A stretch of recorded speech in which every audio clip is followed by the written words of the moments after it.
স্বাগত আমাদের astrological channel সাকি অ্যাস্ট্রোলজার জেমস। আপনাদের সকলের ভালোবাসা, আপনাদের সকলের সাপোর্ট আমাদেরকে এগিয়ে নিয়ে যেতে সাহায্য করছে। আপনারা এভাবে আমাদের পাশে থাকবেন, এভাবে আমাদেরকে সাপোর্ট করবেন, এটাই আমরা আপনাদের কাছ থেকে আশা করছি। যখনই রত্ন পাথর সম্পর্কে কোনো তথ্য, যখনই অ্যাস্ট্রোলজি সম্পর্কে কোনো প্রশ্ন, একটি মাত্র চ্যানেল সাকি অ্যাস্ট্রোলজি। আমরা আপনাদের প্রতিটি এপিসোড খুব দক্ষতার সাথে সায়েন্টিফিক্যালি এবং অ্যাস্ট্রোলজির উপর চর্চা করে উপস্থাপন করে থাকি।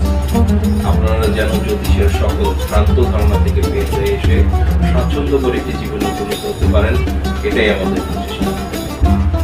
বন্ধুরা, আজকে আমরা আপনাদের সামনে উপস্থাপন করছি দারুণ আরেকটি রত্নপাথর, এবং আমরা অনেকেই জানি আমরা কিছু রত্ন পাথরের সাথে কিছু রত্ন পাথর একই সাথে ব্যবহার করতে পারি না। সেক্ষেত্রে এর কোনো অল্টারনেটিভ ওয়ে বা কোনো রকম অন্যভাবে আমরা তা ব্যবহার করতে পারি কিনা, সে ব্যাপারে আজকে আমরা আপনাদের সাথে আমরা সকলেই জানি যে শনি গ্রহের রত্নপাথর নীলা ব্লু সাফায়ার এবং সূর্য গ্রহের রত্নপাথর রুবি আমরা একই সাথে একই হাতে ব্যবহার করতে পারি না। এতে আমাদের বার্থ চার্টে তৈরি হয়ে থাকে পিতৃদোষ, এবং এই কারণে আমরা অবশ্যই এই দুটি রত্নপাথর একত্রে পরিধান করতে পারি না, এবং এই পিতৃদোষের প্রভাব খুবই দুর্দান্ত হয়ে থাকে এবং আমাদের জীবনের সকল আটকে থাকা জিনিসগুলো তৈরি হয়ে থাকে এই দোষগুলোর কারণে। অবশ্যই আমরা জেনে শুনে জেনে বুঝে নিজেদের ঘাড়ে অবশ্যই দোষ নিব না বন্ধুরা, যেন আমাদের জীবন গতিময় হওয়া থেকে বিরত হয়ে যায় এবং সমস্যাগুলো আরো সামনে চলে আসে। আমরা অ্যাস্ট্রোলজি এই জন্য ব্যবহার করে থাকি যেন আমাদের সকল সমস্যা থেকে বের করে নিয়ে এসে সুন্দর স্বাচ্ছন্দ্য করে একটি জীবন উপস্থাপন করতে পারে, সে ব্যাপারের উপরে। সে ব্যাপারেই আমরা আজকে আপনাদের সামনে উপস্থাপন করছি।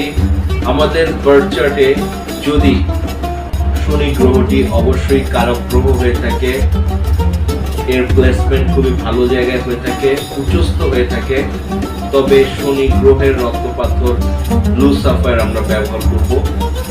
এর সাথে যদি আমাদের সূর্য গ্রহের রত্নপাথরটি কারক হয়ে থাকে, উচ্চস্থ হয়ে থাকে, ভালো জায়গায় প্লেসমেন্ট হয়ে থাকে, তাহলে আমরা রুবি পাথর ব্যবহার করব।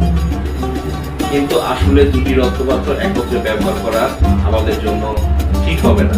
সেজন্য আমরা একটি অল্টারনেটিভ ওয়ে ইউজ করে থাকি অ্যাস্ট্রোলজির ক্ষেত্রে। সেটা হচ্ছে আমরা শনি গ্রহের রত্নপাথর ব্লু সাফায়ারের পরিবর্তে আমরা হর্স শু, যেটাকে আমরা ঘোড়ার নাল বলে থাকি, হর্স শু ব্যবহার করে থাকি, এবং এর সাথে আমরা ব্যবহার করতে পারবো রুবি রত্নপাথর।